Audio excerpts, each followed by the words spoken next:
Ever since I was a kid, I've always wanted to be a weatherman. A few months ago, we had what I would say is our worst natural disaster probably ever in North Carolina. Hurricane Helene was a different type of storm. This will be the worst storm in a long time for the mountains. How do I make sure people are safe?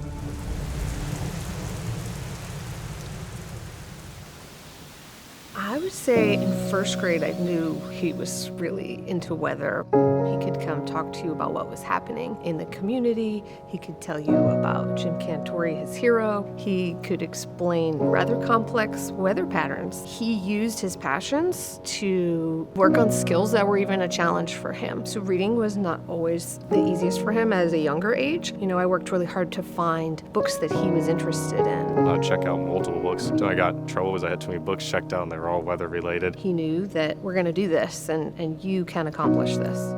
When I was around third grade, I really wanted to be the school meteorologist, school weather guy. When Ethan first approached us about being the weatherman, our leadership roles was reserved for 4th and 5th grade students. Usually teachers can nominate students to be highlighted as a leader on the morning news. And Ethan comes to me as a 3rd grader with a form and self-nominates for himself to be highlighted as the weatherman on the morning news. And Ethan was not taking no for an answer. The story goes, I said, okay, we can't do weather every day, so why don't you come back on Friday? I can highlight you as a leader in weather forecasting. You can give us our weekend weather forecast. And he came back on Friday morning. He had charts and he had a laser pointer. I fell in love with him as a forecaster. The news crew fell in love with him, and I said, I'll see you Monday morning. This is the cutest thing I've ever seen. You can do weather every day. By 4th grade, the foundation was built so strongly in him, and his belief was so strong within himself that we couldn't stop him, and why would we stop him? We want to help him succeed. When we think about the core paradigms we have in place,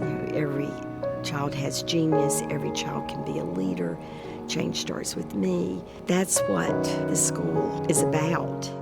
As I went to middle school, I still wanted to serve people and help people. So I tried to take matters into my own hands and make my own weather page called North Carolina's Weather Authority. I did that in 7th grade. Most people had no idea, a 7th grader was running that page for so many years. He was predicting the weather often better than our local meteorologists on the news were predicting it. It gained traction, had about 30,000 followers as I graduated from middle school and went to high school.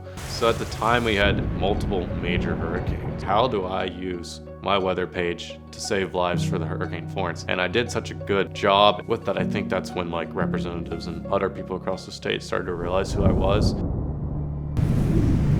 few months ago, we had what I would say is our worst natural disaster probably ever in North Carolina. Hurricane Helene was a different type of storm that I knew at the time. I had about 400,000 followers, and I was like, I can use my page to save lives. And I just kept thinking, what can I do to say this storm's bad without causing people to freak out? He doesn't evoke a sense of panic. So when people read, you better get out of there, they know to listen. And so he has saved, no telling how many lives across this great state of North Carolina just by his weather forecast. I don't even know how to say it, but I had people that messaged me, and one lady told me I saved her whole family. And she left because I told them to leave. Quickly was flashbacks to elementary school, and this is a way to find your voice and a way to stand out and be a person of the beacon of hope when there wasn't any. The formula of being going through combs, being a leader, being in the Leader in Me program worked for my profession and helped me become a better person. After Hurricane Helene, I was interviewed, and I was given a surprise during the interview to be recognized and then go get to meet my hero, Jim Cantori. I've heard from the Attorney General, the Governor, honoring me and taking me for my service and helping others. It's this is what I love doing. I don't need awards for this, but I was honored to notice that people were paying attention and seeing what I was doing. So little did we know that giving him a job as a meteorologist would lead to what he's doing today. If we as teachers just kind of get out of their way, let them lead. Know their hopes and dreams and find a way to help nurture that, because Ethan is an example of what will happen when you do.